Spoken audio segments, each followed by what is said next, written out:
It's Jenny from Ginger Ninja Crafts. How are you? I hope you're having a good day. It is Tuesday and it's chucking it down with rain, so it is the perfect weather to be in the craft room. What's the weather like with you? I hope that it's not quite as grey and miserable as it is here. I'm not sure when spring is going to fully kick in, but it's good weather for crafting, so that's what I'm going to do. I'm here with my first video ever for the hashtag pttagclub. Now, I think it's been going for 2 years, this, so better late than never, maybe. Let's see that. I will pop everything that you need to know in the description box, but I'm sure everybody already is familiar with this, and you've all been joining in for 2 years, so but this is hosted by lovely Ashley at Paper and Twine, and so she'll be linked in the description box below, and she pulls a prompt for us to make a tag with that theme, and because there's 31 days in the month, she picks 2. So I've made 2 tags because I'm just a bit literal, and I could have just made 1, but I've made 2, so I think that's all right. The prompts for this month were Faded and Sweetshop. So I have often meant to join in. I see the prompts come up and I think, oh, I should join in with that. Sometimes the prompts are a wee bit of a challenge, and I think, oh, what would I do for that? And then I dither about, and then the month's gone. Sometimes they're not that out there and challenging. They're kind of immediately something pops into my head, and I still haven't done anything about it before the end of the month.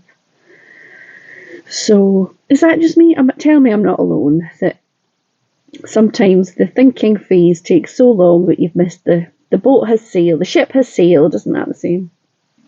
Anyway, I'll show you my 2 tags.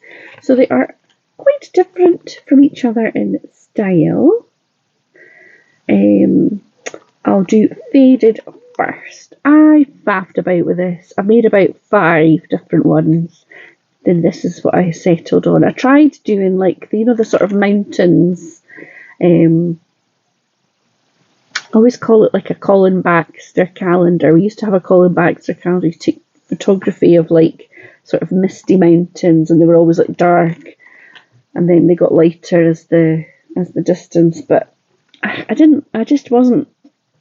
wasn't feeling it today, so this is what you've got instead. So I used different shades of greens and yellows to get that faded dark to light look, and then I did it on a scrap as well to fussy cut out the letters, and then I just added the black sort of drop shadow behind, because this one in the middle kind of it's a bit hidden, so that's what I did there. I also did fading with that old trick of splashing some water on the Distress Oxide inks and then letting it sit for a wee minute and then picking it up with a bit of kitchen roll. And yeah, I've also done a little bit of inking on the background, so there's a little scripty stamp and a wee botanical stamp that I just did a little bit to make it a bit less boring. Oh, and the ribbon I found in my little ribbon drawers, I thought that is quite on theme as well. It starts dark and fades to light. So that is my faded one. I should tell you the colours I've used just in case that is interesting to you. So I've got Lucky Clover, Cracked Pistachio, Twisted Citron, Squeezed Lemonade, and I used these brushes for it, and my Be Crafty like blending mat thing. There's other things on, so I can't show it to you now. Sorry. So that is the first one. I'm kind of matchy a wee bit. Anyway, the second one was Sweetshop, and I was thinking, oh, what have I got at Sweetshop? And then I remembered that I had this stamp set. So I got this on eBay, I'm sure, in a wee bundle, as I do. And it's got this Jelly Baby stamp and this wee Love Heart stamp.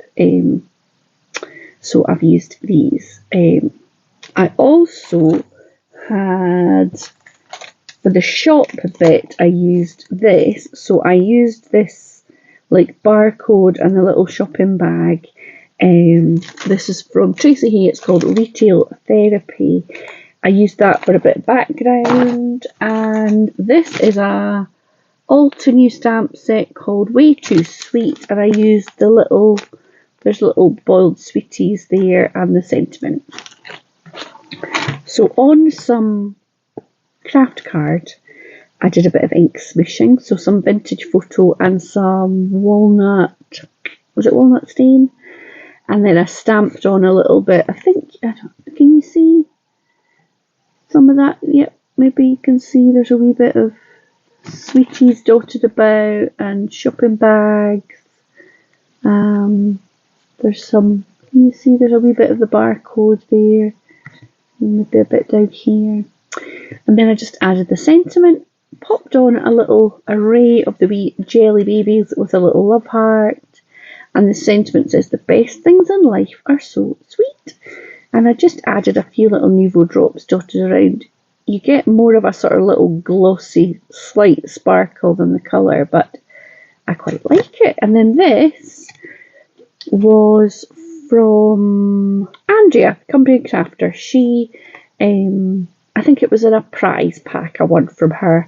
There was a reel of this beautiful trim that I've been hoarding ever since. So this first time I've actually cut a piece off because I thought it kind of, it's not pink, but it's sort of the right kind of pastel colour. What are you up to, young man?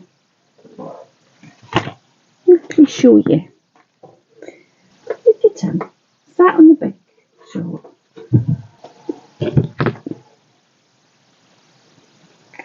Sat on my big shot like he's waiting to get die cut. That was Aussie if you haven't met him before. So yeah, so that is my second tag. I had great fun making them, and hopefully that's, now I have dipped my toe in the water. Hopefully I'll be back for, I can't promise every month, but another month to join in, because it's great fun, isn't it? And it's always good to sort of have something that makes you think and makes you look through your stash and see what you've got. So yeah, that's the plan. Have another go. I'm sure people will make way more beautiful things than that, and do all sorts of artistic and creative things. But that's the best I could do. So yeah, so I hope that you've all had a lovely weekend and that your week started off well. What did we do at the weekend? Watched some rugby, shocker there. The Women's Six Nations we watched, and we saw a wee bit of the Edinburgh game. And we went for afternoon tea. That was our March afternoon tea. It was lovely. Very nice. We went to a place called Carberry Towers, which 100 years ago, when I was a child, before I became the heathen that I am now, and I went to the Sunday school, I think we had a weekend there when I was at Sunday school, like with all the other folk at Sunday school. It used to be owned by the church. It's a big grand house outside Edinburgh, in beautiful grounds. So it was really nice.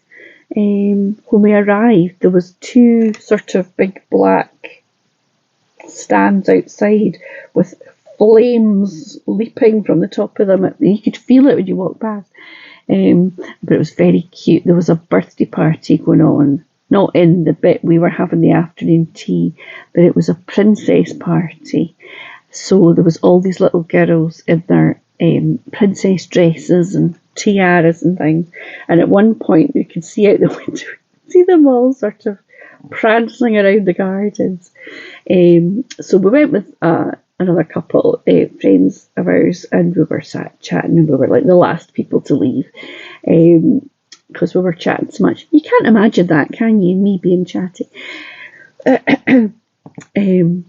So we were just making our way out, and you walked through this little sort of, there was like a wee kind of tunnely bit to the door to walk out. Tunnel. That sounds like I was crawling around. A little passageway out to and there was these two women in front of us with loads of big bags who'd been doing the party, and they were like sort of stopped, and I thought, what are they stopped for? And then one of them was like putting up her hoodie, and I was like, oh, it must be raining. However, no, it was because there was still a couple of the little girls were in the car park outside, so they didn't want them to see them without all their princess thing on and sort of spoil the magic of it. I was like, how cute is that? Of course, the wee girls were like, who are those two? Oh, that's Princess so-and-so. Too clever. Nothing. They missed nothing. But yeah, that was quite cute. So it was lovely. So that's our March afternoon tea done. In case you don't know, we're trying to do one a month. So we have had a wee look. I don't think we've decided where we were going to try and arrange the April one with another couple of friends. But whether we'll manage to pin down a weekend date that suits them or not, I think May is just about arranged. A friend of ours at a charity thing that my husband was at as well, the friend bid in a silent auction for afternoon tea with the 1 o'clock gun at Edinburgh Castle. And he won it, so it was for 8 people. So then he was like, all right, I need 8 people. So Ellen and I got asked to be part of that 8, which was very nice. So I think he's, of course, because there's 8 people, it's a wee bit tricky to get a date that suits everybody, but I think it's going to be in May, so that'll be nice. If you don't know, if you've never been to Edinburgh, every day at 1 o'clock there is the gun goes off.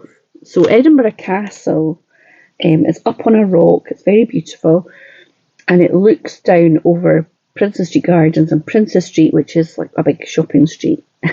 And you can tell who knows and who doesn't know, because all of a sudden at 1 o'clock there's just a big bang of this gun going off. Sort of like it's not quite a cannon, but it's a big noise. There's people that either, the Edinburgh people check their watch to see is my watch still all right, and everybody else looks like, is this the start of something? Is something awful about to go down? But no, it's just, I don't know why. It's just, I think it's to do with, it was something to do with the ships down in Leith, that they could check their instruments or something. I think that's what I was told, whether that's true or not. And it's just a tradition that it's carried on, because the ships would hear it from the castle. Does anybody know, is that right, or have I been told a story there? Who knows? Anyway, I'm going to stop waffling, because now I am just waffling. I mean, it's, again, not a shock to anybody, but thank you so much. If you managed to stick around to the end, what could you say to let me know you've stuck around to the end?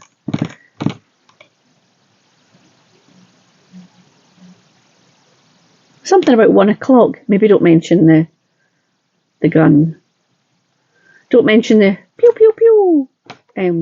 Something about 1 o'clock, and I'll know that you lasted to the bitter end. Anyway, have a great day, whatever you're up to, and I will see you again very soon. Thanks for watching. Bye now.